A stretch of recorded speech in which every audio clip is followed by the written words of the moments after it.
Salut à toutes et à tous. Dans cette vidéo, je vous propose de découvrir la combustion des alcanes et des alcools qui sont des combustibles pouvant réagir avec le comburant dioxygène de l'air après avoir été mis en contact avec une source d'ignition. Après avoir appris à ajuster les nombres stoichiométriques d'une équation de combustion, je vous proposerai une approche énergétique des réactions de combustion. Nous verrons en particulier l'énergie de liaison associée aux liaisons covalentes qui se rompent et se forment lors de telles réactions. Vous êtes prêts? Alors c'est parti! Les réactions de combustion libèrent de la chaleur, elles sont exothermiques. Les réactions de combustion font intervenir un combustible et un comburant, souvent le dioxygène de l'air. Dans le tableau à l'écran, je vous donne quelques exemples de la réaction de combustion. Dans chacun des cas, le comburant est le dioxygène de l'air qui entre à hauteur de 21% dans la composition de l'air. On distingue deux types de combustibles. Les combustibles renouvelables tels que les végétaux, les déchets organiques, la biomasse, etc., qui se forment rapidement à l'échelle d'une vie humaine. Les combustibles non renouvelables, tels que le charbon ou le pétrole, se forment quant à eux très lentement sur une durée très supérieure à celle d'une vie humaine. Lors de la combustion complète d'un alcane ou d'un alcool, le composé organique gazeux, combustible, réagit avec le dioxygène, comburant de l'air, selon une réaction d'oxydoréduction pour former le dioxyde de carbone et de l'eau. Cette réaction est exothermique, elle libère de la chaleur. Au cours d'une combustion, le combustible est oxydé par le comburant. Le combustible est un réducteur et le comburant est un oxydant. Le comburant dioxygène intervient comme oxydant dans le couple O2 gaz, H2O gaz. Le combustible alcane intervient comme réducteur dans le couple CO2 gaz, C1,N, H1,2N+2 gaz. Il en est de même pour le combustible alcool dans le couple CO2 gaz, C1,N, H1,2N+2O gaz.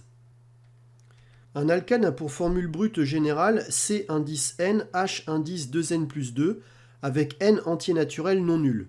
L'équation générale équilibrée de combustion totale d'un alcane dans le dioxygène de l'air est donnée à l'écran. La méthode permettant d'ajuster les nombres stoichiométriques afin d'équilibrer une équation chimique a été détaillée dans une autre de mes capsules vidéo. En prenant n est égal à 1, on retrouve bien l'équation de combustion complète du méthane CH4. De même, on peut écrire l'équation générale équilibrée de combustion totale d'un alcool de formule brute C1,N, H1,2N+2O comme indiqué à l'écran. En prenant n égale 2, on retrouve bien l'équation de combustion complète de l'éthanol dans le dioxygène de l'air. Les produits de la combustion, c'est-à-dire CO2 et H2O, sont des gaz à effet de serre. Remarquons enfin que si la quantité de dioxygène dans l'air est insuffisante, la combustion est incomplète, il peut se former du monoxyde de carbone CO, gaz inodore, incolore, extrêmement toxique, et du carbone C. Étudions l'énergie libérée lors d'une combustion complète en prenant comme exemple celle du méthane dont l'équation est rappelée à l'écran. Avant d'avoir réagi entre eux, les réactifs à l'état gazeux possèdent une certaine énergie globale. Un apport initial d'énergie de la part du milieu extérieur sous la forme d'une étincelle ou via la flamme d'une allumette, par exemple, est nécessaire afin de rompre les liaisons. Cette phase est endothermique pour le système chimique. L'énergie des atomes isolés est alors supérieure à l'énergie initiale. Dans un deuxième temps, les atomes séparés se recombinent entre eux en formant de nouvelles liaisons covalentes afin de former les produits de la réaction. Cette phase est exothermique, il y a libération d'énergie vers le milieu extérieur. L'énergie finale du système chimique est inférieure à celle de son état initial. La différence d'énergie entre l'état final et l'état initial est appelée énergie de combustion et est négative. Une combustion est donc une réaction chimique exothermique. En résumé, lors d'une combustion, l'énergie chimique stockée dans un combustible est convertie en énergie thermique, c'est-à-dire sous forme de chaleur. Lors d'une combustion, des liaisons covalentes sont rompues et d'autres sont formées, libérant ainsi de l'énergie. Afin d'évaluer l'énergie molaire de combustion, on envisage un processus imaginaire au cours duquel toutes les liaisons des réactifs sont rompues pour donner des atomes isolés, donc à partir desquels se forment les liaisons des produits. Les conventions d'algébrisation concernant les échanges énergétiques entre le système chimique et le milieu extérieur sont rappelées à l'écran. On parle souvent de convention du porte-monnaie, tout ce qui entre dedans est positif et tout ce qui en sort est négatif. L'énergie molaire de combustion notée E combustion, exprimée en joules par mol, est l'énergie libérée par la combustion complète d'une mole d'un combustible.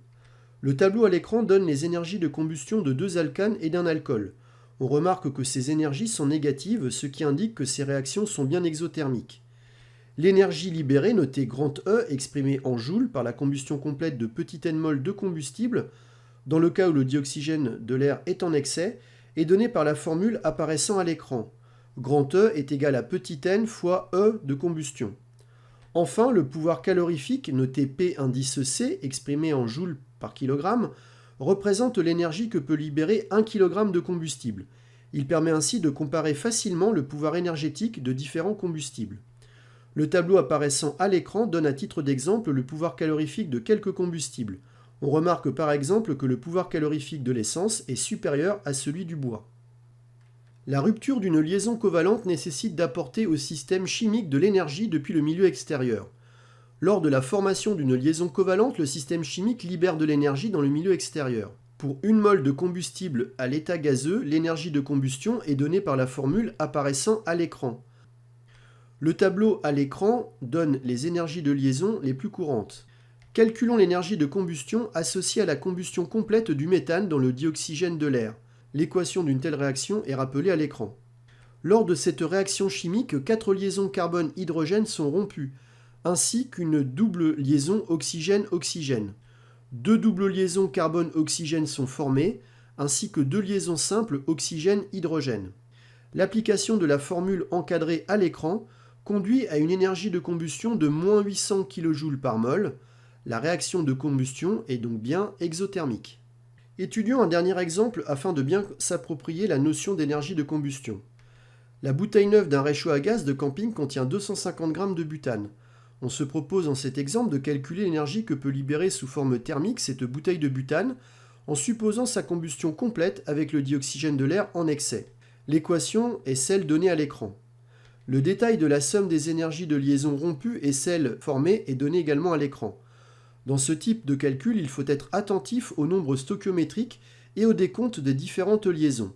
Je vous laisse mettre la vidéo sur pause si nécessaire afin de bien voir les détails du calcul conduisant à une énergie de liaison de moins 2603 kJ par mol. Le tableau d'avancement permet quant à lui de déterminer la valeur de Xmax, sachant que le dioxygène de l'air est le réactif en excès et donc par conséquent le combustible en défaut. Le réactif limitant est donc le butane. La réaction s'arrête lorsque Xf est égal à Xmax.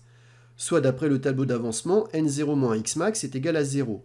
D'où Xmax qui est égal à N0, que l'on peut également écrire sous la forme masse de C4H10 divisé par masse molaire de C4H10.